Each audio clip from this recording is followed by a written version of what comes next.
En este vídeo vamos a aprender qué es el sonido, cuál es su origen y cómo se propaga.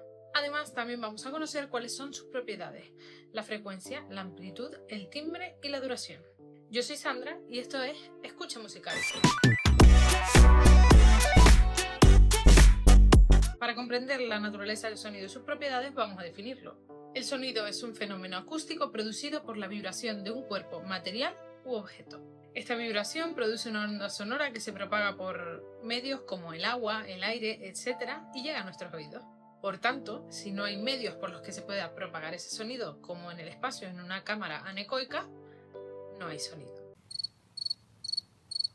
La velocidad del sonido en el aire es de 344 metros por segundo, aunque esta velocidad dependerá del medio en el que se transporte. Por ejemplo, en el agua es de 1593 metros por segundo y en el vidrio es de más de 5000 metros por segundo. Pero, ¿qué es lo contrario al sonido? Pues el silencio. El silencio es la ausencia de sonido. En música, tanto el sonido como el silencio son esenciales. Sirven para estructurar, para hacer contraste o incluso para hacer obras musicales completas, como esta de John Cage, 433.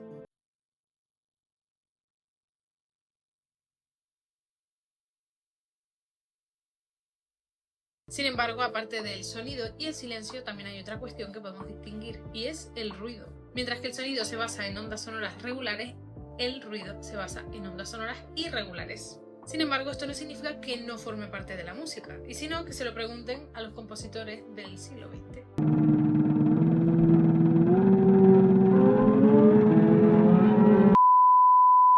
¿Cómo representamos el sonido? Pues el sonido se representa a través de dos parámetros: el ciclo, que es una onda completa, y la amplitud, que nos muestra las crestas y los valles.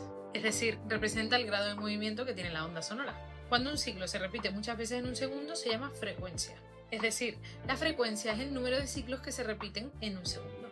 Y esta frecuencia se mide en hercios. Un hercio es un ciclo por segundo. Los sonidos, tanto de los instrumentos musicales como del resto de objetos que nos rodean, están compuestos por varias ondas simples. Por su parte, la amplitud, que ya hemos dicho que es el grado de movimiento que tiene una onda sonora, nos muestra cuál es la intensidad de este sonido y es medida en decibelios. En definitiva, mientras que la frecuencia se relaciona con si un sonido es más grave o más agudo, la amplitud nos permite conocer si es más fuerte o más suave. Pero, ¿quién estudia el sonido? La acústica es esta rama de la ciencia que se ocupa del estudio del sonido y de por dónde se propaga. Esto es muy interesante a la hora de construir un auditorio, un teatro o una biblioteca, porque dependerá del fin con el que lo estemos construyendo cómo queremos que sea esa acústica. Es decir, yo en un teatro, en un auditorio, quiero que esas obras dramáticas o esos conciertos sin microfonía se oigan perfectamente de un lado al otro de la sala. Sin embargo, en una biblioteca quiero que impere el silencio, que cualquier ruido que haya se minimice. En casa podemos hacer este experimento perfectamente, ya que si cantamos en una habitación llena de muebles, no nos va a gustar tanto como si lo hacemos en el baño, donde hay azulejos. Esto es porque los azulejos hacen que el sonido rebote más y por tanto permanezca más tiempo, y sin embargo en la otra habitación, donde la acústica es más seca, el sonido se recoge antes. Todo esto está muy bien y ya lo entendimos todo.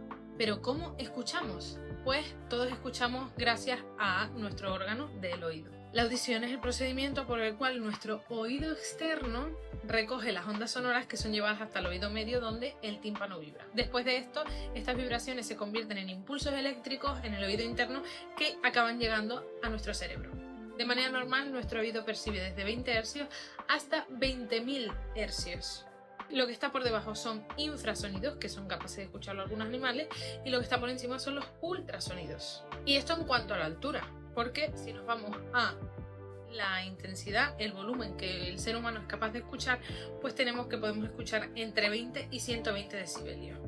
Por debajo no escuchamos y por encima ya es el umbral del dolor. Y ya vamos con la última parte de este vídeo, que son las cualidades del sonido. Todos los sonidos tienen 4 propiedades: intensidad, altura, timbre y duración. La intensidad depende de la amplitud de onda y, como ya hemos dicho, nos permite distinguir el volumen, si es más fuerte o es más flojito. En la música lo representamos con estos símbolos. Por su parte, la altura depende de la frecuencia de la onda y esto nos permite distinguir los sonidos graves de los agudos. en la música la representamos con notas musicales. El timbre, por su parte, es la cualidad que nos permite distinguir qué está produciendo el sonido.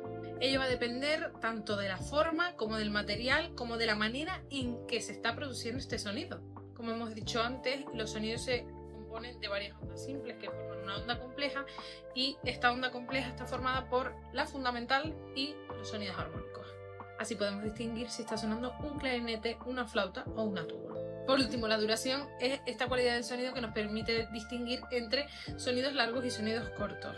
En música se representan con figuras musicales y sus respectivos silencios.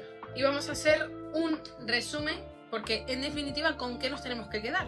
Pues con que el sonido es producido por la vibración de un objeto, que este depende del material, de la forma, de cómo se produzca, y que al final nosotros lo acabamos percibiendo a través del oído. En todo sonido distinguimos 4 cualidades del sonido, que son la intensidad, que se mide en decibelios y se refiere al volumen; la altura, que se mide en hercios y se relaciona musicalmente con las notas; el timbre, que nos permite reconocer qué está sonando; y la duración, el tiempo que suena, y que en música representamos con las figuras y silencios. Y hasta aquí el vídeo, espero que te haya gustado. Te espero en el siguiente vídeo de esta serie musical didáctica que estamos haciendo sobre lenguaje musical básico, y en el que vamos a tratar más profundamente la intensidad. Yo soy Sandra y esto es Escucha Musical.